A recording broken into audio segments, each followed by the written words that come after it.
Hello everyone, আসসালামু আলাইকুম। Welcome to my channel Sumai's kitchen. Hopefully আপনারা সবাই অনেক ভালো আছেন। গরুর বট বা ভুঁড়ি পরিষ্কার করার সবচেয়ে সহজ টেকনিক নিয়ে আমার আজকের ভিডিও। এত সহজে এত কম সময় এবং পারফেক্টলি ভুঁড়ি পরিষ্কার করা যায় সেটা দেখলে আপনারা অবশ্যই অবাক হবেন। আর আমার আজকের ভিডিও এই আসন্ন কোরবানিতে আপনাদের জন্য খুবই হেল্পফুল হবে। চলুন তাহলে আমরা দেখে নিই কিভাবে সবচেয়ে সহজ উপায়ে ভুঁড়ি পরিষ্কার করতে হয়। প্রথমে বটটা নিয়ে নর্মাল পানি দিয়ে খুব ভালো করে ধুয়ে নিতে হবে। আর বটটা যেহেতু অনেক বড় থাকে সেক্ষেত্রে আপনারা অবশ্যই এটাকে একটু ছোট ছোট করে কেটে নেবেন। দেখতেই পাচ্ছেন আমি একটু মিডিয়াম সাইজের করে টুকরো করে নিয়েছি। এরপরে বটটাকে এভাবে ধরে জাস্ট স্কিনটা আলাদা করে নেবেন। যে কোনো একটা কর্নার থেকে স্কিনটা টেনে তুলে নিলেই কিন্তু হবে। এরপর আমার দেখানো পদ্ধতিতে হাতের বুড়ো আঙুলটা দিয়ে জাস্ট এরকম নিচের দিকে একটু চেপে চেপে স্কিনটা তুলে নেওয়া যাবে। একটু মনোযোগ দিয়ে দেখলে কিন্তু আপনারা বুঝতে পারবেন এই প্রসেসটা ঠিক কতটা ইজি। এক্ষেত্রে চুন দিয়ে বট পরিষ্কার করা কিংবা গরম পানিতে ভিজিয়ে রেখে বট পরিষ্কার করার কোনো ঝামেলা নেই। আর যে ঘন্টার পর ঘন্টা বট পরিষ্কার করার মধ্যেই চলে যেত সেটা কিন্তু পুরোটাই এখন সেফ হয়ে যাবে। আমি আপনাদেরকে একটু দেখিয়ে দেওয়ার চেষ্টা করছি। উপরের যে কালো অংশটা আছে সেটা কিন্তু পুরোটাই এটার পাতলা স্কিনটা সহ আলাদা হয়ে যাচ্ছে। যখন গরম পানিতে ভিজিয়ে কোনো কিছুর মাধ্যমে চেয়েছে উপরের অংশটা উঠানো হয় সেক্ষেত্রে কিন্তু কিছু কিছু অংশে এটা থেকে যায়।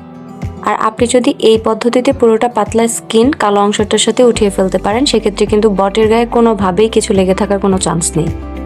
আর চুন দিয়ে যখন বট পরিষ্কার করা হয় সেটা ধবধবে সাদা হলেও সেক্ষেত্রে কিন্তু বটের যে অরিজিনাল টেস্ট সেটা পুরোপুরিভাবেই নষ্ট হয়ে যায়। তাই চুন দিয়ে বট পরিষ্কার করাটা আমি পার্সোনালি একদমই পছন্দ করি না। আর গরম পানিতে ভিজিয়ে রেখে করলেও সেক্ষেত্রেও তাই, যেহেতু বটটা বারবার গরম পানিতে দেওয়ার ফলে সেদ্ধ হয়ে যাচ্ছে সেক্ষেত্রে কিন্তু বটের টেস্টটা নষ্ট হয়ে যায়। তাই যারা বট বা ভুঁড়ি খেতে পছন্দ করেন তাদের জন্য কিন্তু এই প্রসেসটাই সবচেয়ে ভালো হবে। আর বটের থেকে একটা ব্যাড স্মেলের যে ব্যাপার আছে সেটাও আমি আপনাদেরকে ভিডিও শেষে ক্লিয়ার করে দিব। আর বটের ইনার যে সাইডটা আছে সেখানেও কিন্তু খুবই পাতলা একটা পর্দা মতো থাকে, সেটাও এভাবে হাত দিয়ে উঠিয়ে ফেলা যায়। দেখুন বটটা কতটা সুন্দর করে ক্লিন হয়ে গেছে। আমি দুপাশ থেকেই পর্দাগুলো উঠিয়ে নিয়েছি। দেখতেই পাচ্ছেন কোনো অংশে কোনো কিছু লেগে নেই। আর ঠিক কত অল্প সময়ের মধ্যে আমি এটা করে ফেলেছি। আমি আরও একটা আপনাদেরকে দেখিয়ে দিচ্ছি। আপনারা জাস্ট যে কোনো অংশ থেকে ধরে একটা পাশে এরকম স্কিনটা একটু উঠিয়ে নেবেন। এরপরে হাতের বুড়ো আঙুলের সাহায্যে এভাবে চেপে চেপে উপরের স্কিনটা উঠিয়ে ফেলবেন। খুবই টাইম সেভিং এবং স্যাটিসফাইং একটা প্রসেস। আই থিঙ্ক আপনারা এই প্রসেসটা একবার ফলো করলে অন্য কোনো সিস্টেমে আর কখনোই বট পরিষ্কার করবেন না। দেখুন কতটা ইজিলি এটা উঠে আসছে। আমি ব্যক্তিগতভাবে প্রায় সব প্রসেসেই ভুঁড়ি পরিষ্কার করেছি, তবে এই প্রসেসটা আমার কাছে সবচেয়ে বেশি স্যাটিসফাইং মনে হয়। আমার রিকোয়েস্ট থাকবে আপনারাও এই কোরবানির ঈদে এভাবে একবার ট্রাই করে দেখুন, আপনাদের এটা অবশ্যই ভালো লাগবে। আর এভাবে বটটা ক্লিন করার পরে রান্না করে যখন খাবেন, খাওয়ার পরে আপনারা এটার মধ্যে কোনো ডিফারেন্স খুঁজে পাচ্ছেন কিনা সেটা অবশ্যই আমাকে কমেন্ট সেকশনে জানিয়ে যাবেন। আমি আরও একটি টুকরো পুরোপুরিভাবে ক্লিন করে নিয়েছি। আর খুব অল্প সময়ের মধ্যেই কিন্তু আমি সবটা বটই ক্লিন করে ফেলেছি। আপনারা দেখতেই পাচ্ছেন এটা ঠিক কতটা ভালো করে ক্লিন হয়েছে। এই পদ্ধতিতে যদি আপনি ভুঁড়ি ক্লিন করেন সেক্ষেত্রে কিন্তু আপনার হাফ অ্যান আওয়ারেরও কম সময় লাগবে।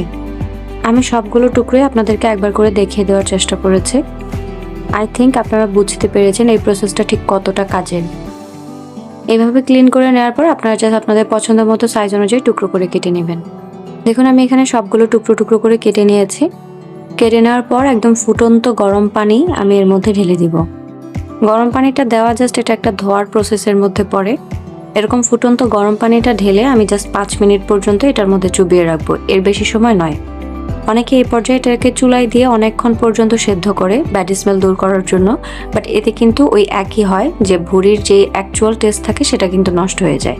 ক্ষেত্রে ফুটন্ত গরম পানিতে 5 থেকে 7 মিনিট ভিজিয়ে রেখে আপনারা যদি বড় সাইজের আস্ত একটা লেবু এর মধ্যে চিপে দেন তখন কিন্তু আর ওই ব্যাড স্মেলের প্রবলেমটা থাকে না। আমি পুরো একটা লেবু এর মধ্যে দিয়ে দিয়েছি। আর এরপরে 5 মিনিট পর্যন্ত এটাকে এইভাবেই ভিজিয়ে নিব। একটু নেড়ে চেড়ে আমি লেবুটা মিশিয়ে নিচ্ছি। বটগুলোকেও আমি একদম উপর থেকে নিচ অবধি কিছুক্ষণ একটু নেড়ে দিব, এতে করে সবগুলোই ভালো করে লেবুর সাথে মিক্স হতে পারবে। আর জাস্ট 5 থেকে 7 মিনিট ভিজিয়ে রাখলে বটের মধ্যে যে তেল চর্বিটা থাকে যেটা এটার টেস্টটাকে ধরে রাখে অ্যাকচুয়ালি, সেটাও কিন্তু নষ্ট হয়ে যায় না।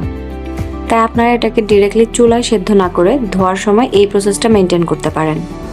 কিছুক্ষণ উপর থেকে নিচ অবধি খুব ভালো করে একটু নেড়ে চেড়ে নিয়ে একটা ছাঁকনিতে ছেঁকে ফেলতে হবে।